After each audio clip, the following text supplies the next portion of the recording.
नमस्कार मंडळी, श्री स्वामी समर्थ. स्वागत आहे तुमचं माझ्या यूट्यूब चॅनलवरती.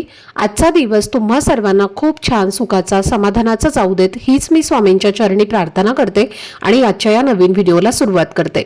पण त्या अगोदर तुम्ही माझ्या चॅनलवरती जर नवीन असाल तर चॅनलला पण लगेच सबस्क्राईब करा आणि कमेंटमध्ये श्री स्वामी समर्थ लिहायला अजिबात विसरू. आज गुरुवार आणि त्याचबरोबर पवित्र निर्जला एकादशीचा अत्यंत शुभ दिवस आहे. आज संध्याकाळी 5:30 ते 11:30 या वेळेत तुम्हाला कापुरासोबत एक विशेष वस्तू जाळायची आहे. धार्मिक मान्यतेनुसार हा छोटासा उपाय मनातील भीती, घरातील नकारात्मकता, आर्थिक अडचणी, शत्रूंचा त्रास, वारंवार येणारी संकट आणि जीवनातील अनेक अडथळे दूर करण्यास मदत करतो असं मानलं जातं. एवढंच नाही तर घरातील मुलांच्या शिक्षणात प्रगती, पतीची नोकरी किंवा व्यवसायामध्ये यश आणि कुटुंबाच्या सर्वांगीण उन्नतीसाठी हा दिवस अत्यंत महत्त्वाचा मानला जातो. आता ही वस्तू नेमकी कोणती आहे, ती कापुरासोबत कधी आणि कशी जाळायची, तसेच या उपायामागील धार्मिक महत्त्व काय आहे याची संपूर्ण माहिती आपण पुढे जाणून घेणार आहोत. हिंदू पंचांगानुसार निर्जला एकादशी ही ज्येष्ठ महिन्यातील शुक्ल पक्षात येते. वर्षभरात येणाऱ्या 24 एकादशींपैकी ही एकादशी सर्वात कठीण पण तितकीच पुण्यदायी आणि प्रभावशाली मानली जाते. त्यामुळे या दिवसाचं महत्त्व खूप मोठं आहे. ही संधी वर्षातनं फक्त एकदाच मिळते आणि म्हणूनच अनेक जण या दिवशी विशेष पूजा, जप आणि उपाय करतात. आपल्या आयुष्यात कधी ना कधी अशी वेळ येते जेव्हा आपण खूप मेहनत करूनही पैसा हातामध्ये टिकत नाही. कितीही कमावलं तरी अनपेक्षित खर्च सतत वाढत राहतात. कधी आजारपण, कधी घरातील गरजा, तर कधी अचानक आलेल्या अडचणींमुळे महिन्याच्या शेवटी हातात काहीच शिल्लक राहत नाही. अशा वेळी अनेकांना वाटतं की नशिबाची साथ मिळत नाही किंवा घरात काहीतरी नकारात्मक वातावरण निर्माण झालेलं आहे. धार्मिक मान्यतेनुसार घरात नकारात्मक ऊर्जा वाढली की तिचा परिणाम आर्थिक स्थितीवर, मानसिक शांततेवर आणि कुटुंबातील नातेसंबंधावरही होऊ लागतो. घरात किरकोळ कारणांवरनं वाद होऊ लागतात, कामात मन लागत नाही, सतत अडथळे निर्माण होतात आणि वातावरण जड वाटू लागतं. अशा वेळी घरातील नकारात्मकता दूर करण्यासाठी कापूर हा अत्यंत प्रभावी मानला जातो. आपल्या घरातील स्वयंपाकघरात सहज उपलब्ध असणाऱ्या काही वस्तूंना धार्मिक आणि ज्योतिषशास्त्रीय दृष्टिकोनातून विशेष महत्त्व दिलं जातं. त्यापैकीच एक वस्तू आज कापुरासोबत वापरल्यास तिचा शुभ परिणाम मिळतो असं मानलं जातं. या उपायाचा उद्देश कोणतीही जादू किंवा चमत्कार नसून घरात सकारात्मक वातावरण निर्माण करणे, मनातील नकारात्मक विचार दूर करणे आणि श्रद्धेच्या माध्यमातून मानसिक बळ वाढवणे हा आहे. अनेकदा आपण बाहेर जातो, विविध ठिकाणी वावरतो आणि न कळत अनेक प्रकारच्या ऊर्जा किंवा वातावरणाचा परिणाम आपल्या मनावर होतो. काही वेळेला घरी परतल्यानंतरही मन अस्वस्थ राहते, चिडचिड वाढते किंवा घरातील वातावरण अचानक तणावपूर्वक वाटू लागते. अशा वेळी सकारात्मकतेचा प्रसार करणं, धार्मिक उपाय करणं अनेक जण श्रद्धेने करतात. काही लोक आपल्या समोर गोड बोलतात पण मनात मात्र वेगळे विचार ठेवतात. काही जण तर आपल्या प्रगतीचा हेवाही करतात. तर अशा परिस्थितीत स्वतःचे मनोबल मजबूत ठेवणे आणि सकारात्मक विचारांवर लक्ष केंद्रित करणं अत्यंत आवश्यक मानलं जातं. निर्जला एकादशीच्या दिवशी केला जाणारा हा उपाय अशाच सकारात्मकतेचे प्रतीक मानला जातो. या उपायासाठी शक्य असल्यास भीमसेनी कापूर वापरण्याचा प्रयत्न करा. धार्मिक परंपरेनुसार भीमसेनी कापूर हा अधिक शुद्ध आणि प्रभावी मानला जातो. त्यामुळे आजच्या शुभ दिवशी श्रद्धा, विश्वास आणि सकारात्मक भावनेने हा उपाय केल्यास मनाला समाधान मिळते आणि घरातील वातावरणही प्रसन्न राहण्यास मदत होते. तुमच्या मनात कधी हा प्रश्न आला आहे का की वर्षभरात 24 एकादशी येतात पण त्यामध्ये निर्जला एकादशीलाच इतकं विशेष आणि शक्तिशाली स्थान का दिलं जातं? यामागे एक अतिशय रंजक आणि प्रेरणादायी कथा सांगितली जाते जी थेट महाभारत काळाशी जोडलेली आहे. महाभारतातील पराक्रमी योद्धा भीमसेन याची ताकद जितकी अफाट होती तितकीच त्यांची भूकही प्रचंड होती. इतर पांडवांप्रमाणे नियमित उपवास करणं त्यांना फार कठीण वाटायचं. एकादशी आली की धर्माचं पालन करावं असं त्यांनाही वाटायचं, पण दिवसभर अन्नाशिवाय राहणं त्यांच्या स्वभावात बसत नव्हतं. शेवटी त्यांनी महर्षी वेदव्यास यांच्याकडे जाऊन आपली अडचण सांगितली तेव्हा महर्षींनी त्यांना एक उपाय सांगितला. त्यांनी म्हटलं, जर तुला वर्षभरातील प्रत्येक एकादशीचा उपवास करणं शक्य नसेल तर ज्येष्ठ महिन्यात येणारी ही निर्जला एकादशी पूर्ण श्रद्धेने कर. या दिवशी अन्न तर दूरच, पाण्याचा एक थेंबही ग्रहण करू नकोस. या एका कठीण व्रतामुळे तुला वर्षभरातील सर्व एकादशीचं पुण्य हे प्राप्त होईल. असं सांगितलं जातं की भीमसेनांनी हा उपवास पूर्ण निष्ठेने केला आणि त्यानंतर या एकादशीला भीमसेनी एकादशी असंही नाव प्राप्त झालं. म्हणून आजचा दिवस केवळ एक धार्मिक तिथी नसून श्रद्धा, संयम आणि आत्मशक्तीची परीक्षा मानला जातो. धार्मिक मान्यतेनुसार या दिवशी केलेलं व्रत मनातील नकारात्मक विचार दूर करण्यासाठी मदत करते आणि भगवान विष्णूंची विशेष कृपा प्राप्त होते असं मानलं जातं. अनेक भक्तांचा असा विश्वास आहे की या दिवशी केलेली प्रार्थना, जप आणि सेवा यांचं फळ अनेक पटींनी वाढून मिळतं. या दिवसाचं आणखी एक सुंदर वैशिष्ट्य म्हणजे दान धर्म. उन्हाळ्याच्या या दिवसात तहानलेल्या आणि गरजू लोकांना पाण्याचा माठ, छत्री, पंखा, फळं किंवा अन्नदान करणं हे अत्यंत पुण्यकारक मानलं जातं. स्वतःच्या सुखाचा विचार करण्यापेक्षा दुसऱ्याच्या गरजेचा विचार करण्याची शिकवण हा दिवस आपल्याला देतो. अनेक लोक असं म्हणतात की वर्षभरात उपवास करण्यासाठी वेळ मिळत नाही किंवा आरोग्याच्या कारणामुळे ते शक्य होत नाही. पण श्रद्धा असेल तर आजचा एक दिवसही खूप महत्त्वाचा ठरू शकतो.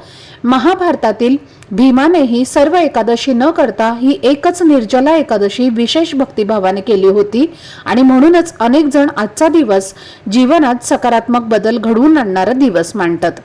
जर आरोग्याच्या कारणामुळे तुम्हाला हे कठोर उपवास करणं शक्य नसेल तरीही निराश होण्याचे कारण नाही.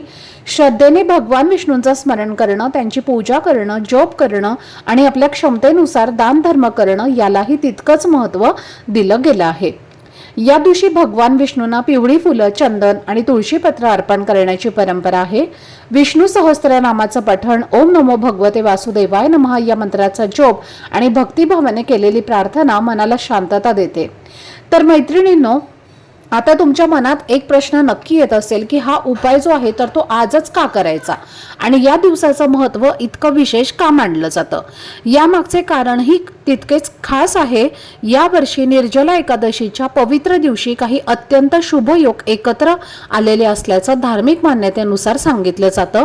रवियोग, शिवयोग आणि सिद्धयोग तर यांचा दुर्मिळ संगम या दिवशी जुळून आल्यामुळे या दिवसाचे आध्यात्मिक महत्त्व अनेक पटींनी वाढले आहे असं मानलं जातं. रवियोग म्हणजे तेज, आत्मविश्वास, प्रगती आणि यशाचे प्रतीक मानला जातो. जसा सूर्य आपल्या प्रकाशाने अंधार दूर करतो त्याचप्रमाणे हा योग जीवनातील अडथळे, निराशा आणि नकारात्मक विचार दूर करून नव्या आशा आणि संधीचा मार्ग खुला करतो असं सांगितलं जातं. त्याचवेळी शिवयोग हा भगवान शिवांच्या कृपेशी जोडलेला आहे. मनातील अस्थिरता, भीती आणि चिंता दूर करून शांतता आणि स्थैर्य देणारा योग मानला जातो आणि या दोन्ही शुभ योगांना अधिक प्रभावी बनवणारा सिद्ध योगही आजच्या दिवशी उपस्थित असल्यामुळे अनेक भक्तांसाठी हा दिवस विशेष श्रद्धेचा आणि विश्वासाचा ठरतो आणि म्हणूनच अनेक लोक या दिवशी पूजा, जप आणि विविध धार्मिक उपाय करतात. श्रद्धा आणि सकारात्मक भावनेने केलेल्या प्रत्येक चांगल्या कृतीला या दिवशी विशेष महत्त्व प्राप्त होते असं मानलं जातं. म्हणून जर तुम्हीही घरातील नकारात्मकता दूर व्हावी, सुख समृद्धी वाढावी आणि कुटुंबावर ईश्वराची कृपा राहावी अशी मनापासून इच्छा करत असाल तर आजचा दिवस हा त्यासाठी अत्यंत शुभ मानला जातो. आता आपण जाणून घेऊयात की तो साधा पण श्रद्धेने केला जाणारा उपाय. हा उपाय संध्याकाळच्या वेळेत करायचा आहे. साधारणपणे संध्याकाळी 5:30 ते रात्री 11:30 या कालावधीमध्ये तुम्ही तो कधीही करू शकता. मात्र शक्य असल्यास सूर्यास्ताच्या आसपासची वेळ किंवा तिन्ही सांज मानली जाणारी पवित्र वेळ निवडली तर अधिक शुभ, अधिक चांगले मानलं जातं. दिवस आणि रात्र यांच्या संगमाचा हा क्षण अनेक धार्मिक परंपरांमध्ये अत्यंत शुभ मानला गेला आहे. आता उपाय सुरू करण्यापूर्वी सर्वप्रथम स्वतःची शुद्धता राखणे महत्त्वाचं मानलं जातं. त्यामुळे तुम्हाला हातपाय स्वच्छ धुवायचे आहेत. शक्य असल्यास पिवळ्या रंगाचे वस्त्र परिधान करावं, कारण पिवळा रंग भगवान विष्णू आणि समृद्धीचे प्रतीक मानला जातो. हे बंधनकारक नाही, पण श्रद्धेने केलेली ही छोटी कृती वातावरण अधिक मंगलमय बनवते. त्यानंतर घरातील मुख्य प्रवेशद्वार आणि शक्य असल्यास काही आपल्या घरातील खिडक्या काही काळासाठी उघड्या ठेवाव्यात. यामागील भावना अशी की घरात ताजी ऊर्जा आणि सकारात्मकता प्रवेश करावी. त्यानंतर मुख्य दरवाजाच्या दोन्ही बाजूंना तुपाचा किंवा तेलाचा एक दिवा लावावा. अंधार दूर करून प्रकाश पसरवण्याचे काम हा दिवा करतो आणि म्हणूनच भारतीय संस्कृतीत दिव्याला केवळ प्रकाशाचे नव्हे तर आशा, श्रद्धा आणि सकारात्मकतेचे प्रतीक मानले जाते. असं म्हणतात की ज्या घरात स्वच्छता, प्रकाश आणि भक्तिभाव असतो त्या घरात आनंद आणि समाधान टिकून राहतं. म्हणूनच निर्जला एकादशीच्या या शुभ दिवशी घराच्या उंबरठ्यावर लावलेला छोटासा दिवा केवळ एक पारंपरिक परंपरा नसून आपल्या आयुष्यात प्रकाश, सकारात्मकता आणि मंगल ऊर्जा आमंत्रित करण्याचा एक सुंदर संकेत मानला जातो. तर तुम्हाला सर्वप्रथम कापुरासोबत कोणती वस्तू घ्यायची आहे, तर कापुराचे तुम्हाला भांड घ्यायचं आहे किंवा एखादं तुम्ही निरंजन मोठ्या आकाराचं घेतलं असेल तर तेही घेऊ शकता किंवा तुम्ही मातीची पणती घेतली तरीही चालेल. तर त्यामध्ये 5 भीमसेनी कापराच्या वड्या टाकायच्या आहेत. भीमसेनी कापूरच घेण्याचा जास्तीत जास्त प्रयत्न करा, पण जर नसेलच तर तुम्ही साधा कापूर सुद्धा घेऊ शकता. पण तुमच्या समोर हा व्हिडिओ लवकर आला असेल तर तुम्ही भीमसेनी कापूर जो आहे तर तो तुम्ही दुकानातनं घेऊन येऊ शकता. तर नक्की आणा, तो सर्वोत्तम आणि फायदेशीर ठरत असतो. तर घरातील वर्षानुवर्षे लागलेला वास्तुदोष, विनाकारण होणारी चिडचिड आणि पैशांचे वाद, कौटुंबिक क्लेश दूर करण्यासाठी खूप फायदेशीर म्हणजे त्या 5 भीमसेनी कापुरासोबत 2 अखंड फुलाच्या लवंगा ठेवायच्या आहेत. त्यासोबतच 2 हिरव्या वेलची ठेवायच्या आहेत. कुंडलीतील बुध आणि शुक्र ग्रह मजबूत करण्यासाठी, ज्यामुळे नोकरी, उद्योग, व्यवसायामध्ये प्रगती होते आणि मुलांची एकाग्रता वाढते, त्यासाठी 2 हिरव्या वेलची घ्यायच्या आहेत. आणि त्यासोबतच मुलांची, घरातील सदस्यांची, संपूर्ण घरादाराची नजर दोष उतरवण्यासाठी म्हणजे दृष्ट काढण्यासाठी तुम्हाला आवर्जून काळी किंवा पिवळी मोहरी घ्यायची आहे. तर पिवळी मोहरी असेल तर तीच घ्या, पण जर तुमच्याकडे नसेल तर मग काळी मोहरी घ्यायची आहे. आता आणि हा उपाय जो आहे तर तो तुम्हाला कसा करायचा आहे हे मी तुम्हाला पुढे सांगणार आहे. त्यासोबतच घरामध्ये यज्ञ केल्याचं पुण्यफळ प्राप्त होण्यासाठी आणि घरातील पवित्र वातावरण होण्यासाठी होम हवन केल्याचं पुण्य मिळतं. त्यासाठी तुम्हाला गूळ आणि गाईचं शुद्ध तूप अगदी थोडंसं घ्यायचं आहे, ज्यामुळे पितृदोष देखील शांत होतो आणि संकट देखील टळतात. आपल्या मनात जर एखादी इच्छा असेल आणि ती इच्छा पूर्ण होत नसेल, उदाहरणार्थ धनप्राप्ती, नोकरी प्राप्ती, लक्ष्मी प्राप्ती किंवा आरोग्य उत्तम राहण्यासाठी एक तुम्हाला अखंड तमालपत्र घ्यायचं आहे. त्यावर एका लाल पेनाने तुमची जी काही इच्छा आहे तर ती 1 ते 2 शब्दांमध्ये लिहायची आहे आणि ती तुम्हाला या कापुरासोबत जाळायची आहे. त्यामुळे तुमची इच्छा लवकर पूर्ण होते आणि आर्थिक चणचण सुद्धा पूर्णतः नष्ट होते. आता कशा प्रकारे उपाय करायचा आहे आणि त्याचे नियम आपण बघितलेले आहेत. त्यासोबतच वस्तू कोणकोणत्या लागणार आहे हे सुद्धा आपण पाहिलेलं आहे. पण आता स्टेप बाय स्टेप उपाय कसा करायचा हे आपण आता बघूयात. तर बघा, योग्य आणि सविस्तर माहिती तुम्हाला मी पुढे सांगत आहे. तर त्यासाठी तुम्हाला देवघरासमोर आसन टाकून बसायचं आहे. पूर्व किंवा उत्तर दिशेला तोंड करूनच बसायचं आहे. एका मातीच्या पणतीत किंवा मग तांब्या पितळाच्या पात्रामध्ये किंवा मग तुम्ही निरांजन मोठ्या आकाराचं घेतलं असेल किंवा पणती घेतलेली असेल तर त्यामध्ये थोडेसे तांदूळ ठेवायचे आहेत आणि त्या तांदळावर 5 भीमसेनी कापराच्या वड्या ठेवायच्या आहेत किंवा मग तुम्ही साधा घेतला तरीही चालेल. जर भीमसेनी नसेल तर कापराच्या भोवती लवंग, वेलची, इच्छा लिहिलेले तमालपत्र, छोटासा गुळाचा तुकडा आणि थोडंसं गाईचं शुद्ध तूप 1 चमचाभर टाकायचं आहे. आणि त्यानंतर मोहरी थेट त्या पातळामध्ये टाकायची नाहीये. तर त्यासाठी तुम्हाला ती थोडीशी मोहरी तुमच्या उजव्या हातामध्ये घ्यायची आहे आणि तुमच्या मुलांच्या, तुमच्या घरातील प्रत्येक सदस्यांचा जो कमावता पुरुष आहे त्याच्या देखील डोक्यापासून त्या पायापर्यंत असं 7 वेळेला उतरवून घ्यायचं आहे. ज्याप्रमाणे घड्याळाचा काटा फिरतो त्याप्रमाणे. आणि नजरदोष उतरवण्यासाठी जे काही तुमच्या मनामध्ये तुम्हाला आहे तर ते बोलायचं आहे. कोणाचीही वाईट नजर लागलेली असेल तर ती नष्ट होऊ दे, घराची प्रगती होऊ दे असं म्हणत तुम्हाला ते 7 वेळेला उतरवून घ्यायचं आहे. तुमच्या मुख्य प्रवेशद्वारावरून देखील 7 वेळेला उतरवून घ्यायचं आहे आणि त्यानंतर ते कापूर जाळण्याच्या भांड्यामध्ये टाकायचं आहे. कापूर पेटवण्यापूर्वी या संपूर्ण पात्राला हळद कुंकू लावायचं आहे, अक्षदा व्हायच्या आहेत, एखादं फूल व्हायचं आहे आणि नमस्कार करायचा आहे. आणि त्यानंतर तो कापूर प्रज्वलित करायचा आहे. मनातल्या मनात भगवान विष्णूंचं, माता लक्ष्मीचं नामस्मरण करायचं आहे आणि शक्यतो ओम नमो भगवते वासुदेवाय नमः किंवा ओम विष्णवे नमः या मंत्राचा 108 वेळेला जप करायचा आहे. ओम श्री महालक्ष्मी नमो नमः या मंत्राचा देखील जप करायचा आहे. त्यासोबतच कुलदेवतेचे नामस्मरण करायचं आहे आणि हा कापूर प्रज्वलित करायचा आहे. तर तुम्हाला इथे कमलात्मक मंत्र म्हणणं शक्य झालं तर नक्की म्हणा. हा मंत्र तांत्रिक परंपरेमध्ये महालक्ष्मीचे तांत्रिक रूप मानलं जातं, ज्यामुळे सुख, समृद्धी, ऐश्वर्य आणि आर्थिक प्रगतीचे प्रतीक हा मंत्र मानला जातो, म्हणून तुम्हाला तो म्हणायचा आहे. तर श्री हा अत्यंत शक्तिशाली बीजमंत्र आहे आणि श्रीम तर तुम्हाला हा पूर्ण मंत्र का म्हणायचा आहे, तर हा मंत्र आर्थिक टंचाई दूर करतो, व्यवसायातील उद्योग, व्यवसायातील नोकरीतील अपयश, कर्जाचा डोंगर पूर्णपणे नष्ट करण्यासाठी अत्यंत प्रभावी मानला जातो. इतर काही महाविद्या केवळ मोक्ष देतात, पण कमलात्मक मंत्र इतका महत्त्वाचा आहे की वैभव, अंतिम मोक्ष या दोन्ही गोष्टी एकाच वेळेला प्रदान करतो. ज्योतिषशास्त्रानुसार शुक्र ग्रह कमकुवत असेल आणि शुक्रदशा ज्यांची महादशा चालू असेल, अंतर्दशा चालू असेल, तर त्यांनी हा मंत्राचा जप केल्यास शुक्राचे अशुभ परिणाम संपतात, जीवनामध्ये सुख सुविधा या वाढत जातात आणि या मंत्राच्या नियमित जपाने साधकाच्या व्यक्तिमत्वात एक वेगळंच तेज निर्माण होतं आणि समाजामध्ये मान सन्मान देखील मिळतो, सौंदर्य आणि आकर्षण वाढतं. अपत्य प्राप्तीसाठी अत्यंत फलदायी ही साधना मानली जाते आणि घरातील वातावरण देखील सकारात्मक होतं. तर तुम्हाला हा मंत्र म्हणणं शक्य झालं तर आवर्जून हा मंत्र म्हणायचा आहे 108 वेळेला. म्हणजे एक कमळकट्ट्याची माळ मिळाली असेल तर उत्तम, म्हणजे सर्वोत्तम मानली जाते, किंवा मग साध्या माळेने सुद्धा तुम्ही करू शकता. ओम ह्रीम श्रीम क्लीम कमलवासिनीय स्वाहा मंत्र देखील तुम्ही म्हणू शकता. अत्यंत सोपा मंत्र आहे. हा मंत्र म्हणत किंवा तुमच्या कुलदेवतेचं नामस्मरण करत तुम्हाला हे कापुराचं भांडं देवघरामधून उचलायचं आहे आणि सर्वत्र तुमच्या घरभर याचा धूर तुम्हाला पसरवायचा आहे.